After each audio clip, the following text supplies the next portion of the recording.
What up, YouTube? G4 Liddy here once again, back with another video for you guys. And today's topic is going to be a list, and this list will consist of my top 5 anime villains. This is all anime, all manga that I've read, and I just wanted to make a list. I compiled a list of my top 5, you know, like the most villainous, most evil, most heinous, and actually got away with what they were trying to do in the first place. No one could stop them. So let's hop right into this list, starting with number 5, Hao Asakura from Shaman King. The reason that I put him on my list is because throughout this whole anime, no one has ever opposed Hao. No one ever gave him a run for his money.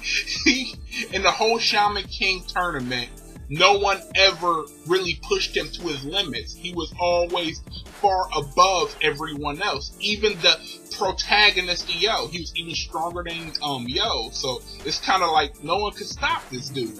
He even went as far as to win the tournament and fuse with the Great Spirit, which he set out to do from the beginning. So what he wanted to do was fuse with the Great Spirit and win the tournament, and he did that. No one could stop him.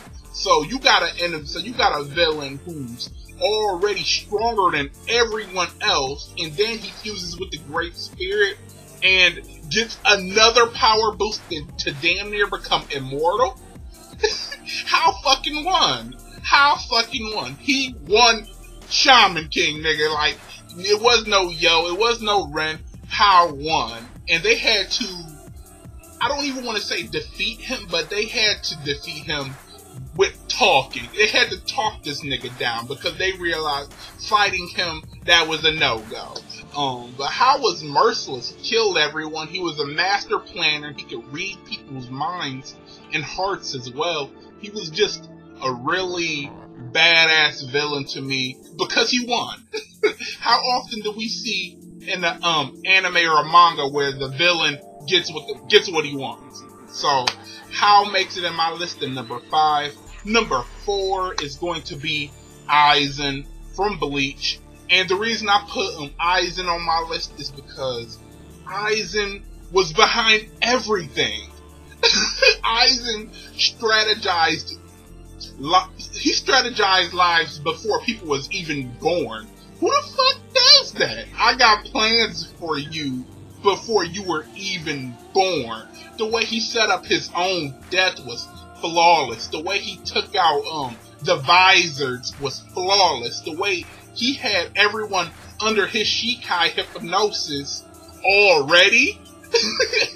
Everyone in the Serete was already affected by his Shikai and they didn't even know it. Just the Shikai that's so strong too. No one could oppose Aizen. Aizen was just that badass, and the fact that no one could even take on his previous form, and he got another upgrade. No one could take on that second form, so he took in the Hogyoku, and they couldn't oppose his third form. And it's just nobody could take on Aizen. Every chapter would be like, I'm surprised you hurt me. Then the beginning of a new chapter, nope, I knew you were going to do that. And I'm just like, nigga, what the fuck? Aizen ends up becoming immortal. They couldn't beat him. They had to seal him. Ichigo had to weaken him just enough so Urahara could seal him. But in the long run, he won. He's immortal. He is immortal. So, like I said, Aizen wins in my book. When your plans allow you to become a being that will live forever, and that the only way they can defeat you is to seal you, you win in my book. So Aizen makes my list at number 4. Coming in at number 3 is Miriam from Hunter x Hunter, the strongest of the Chimera Ants. And the reason he made my list was because he was such a menacing villain. He showed very little mercy after he was born. He had no quarrels killing children, women. He'd take your head off for making him repeat himself. Like, what the fuck? He will kill you. He will take your life if you make him repeat himself.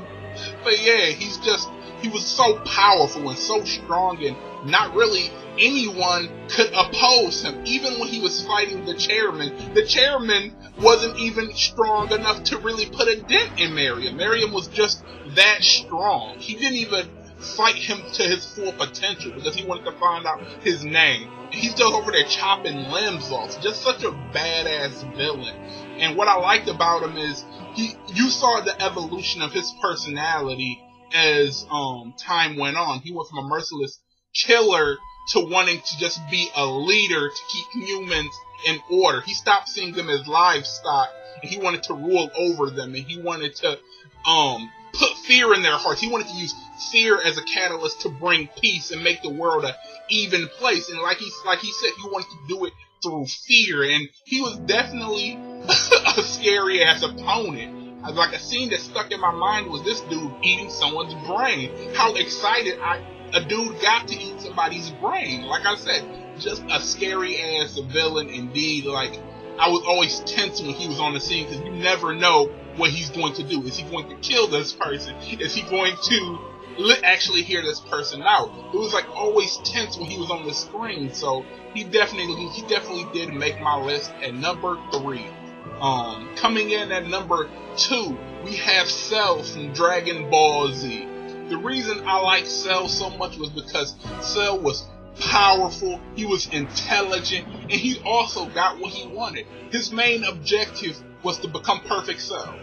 And what did he do? He became Perfect Cell. No one could stop him from reaching his ultimate goal. He beat Goku, he beat Vegeta, he beat all the strongest Z Warriors, he outthought all the smartest ones as well, so he was a very intelligent, very meticulous, he calculated everything, and I loved just watching Cell. Cell was full of charisma. He was one of them villains where I actually was kind of rooting for him because he was so charismatic, and you rarely see that in a villain that you actually like, because he was just so cool. Perfect Cell was cool as fuck.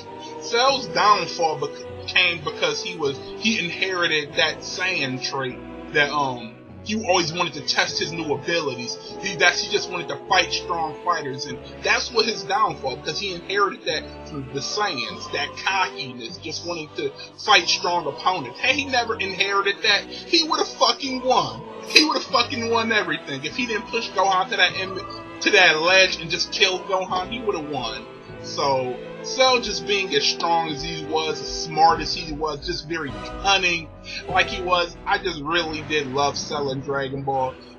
He was one of my favorite villains in the series, so Cell makes my list at number 2. Coming in at number 1, Shinobu Sensui from Yu Yu Hakusho. The reason he made my list was because he was also a very intelligent villain. I love intelligent, meticulous villains that calculate every decision they make to make their plans come true. They're not just all bronze and can win just by overpowering their enemies, but they also outthink their enemies. But another reason I liked him was because he was crazy as fuck. The way he had 7 different personalities, the way these personalities came to be was because his mind snapped after watching humans torture demons. In his mind, before that, humans were always good, demons were always bad. He killed demons, that's his job. It was just black and white, cut and dry, just like that. And witnessing the atrocities of what humans could do, he ended up hating humans and feeling sympathy towards demons, and ended up having, being able to relate to demons more. And that's why he came up with the plan to open up Demon World and have them, the apocalypse in the human world, have all the humans killed, which he did. He broke the gate, he beat everyone, managed to beat A-Class, Hiei, Kurama, and Kuwabara, end up killing Yusuke, my favorite protagonist, end up killing him, just on some straight G shit. Like I said, he was just really smart, intelligent, and powerful, and he got what he wanted.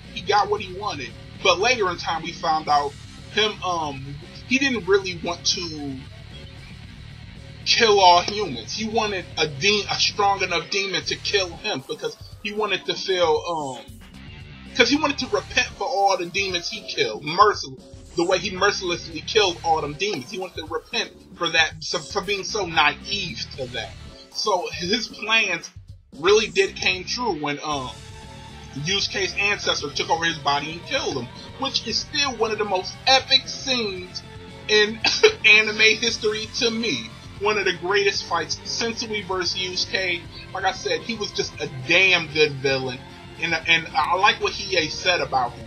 Toguro did everything to bring out your power. Sensui just wants you dead. You know, that just goes to show you the personality of Sensui. Sensui was that no bullshit type of dude. I'ma steal a line from Uba Hikari. This nigga was no frills.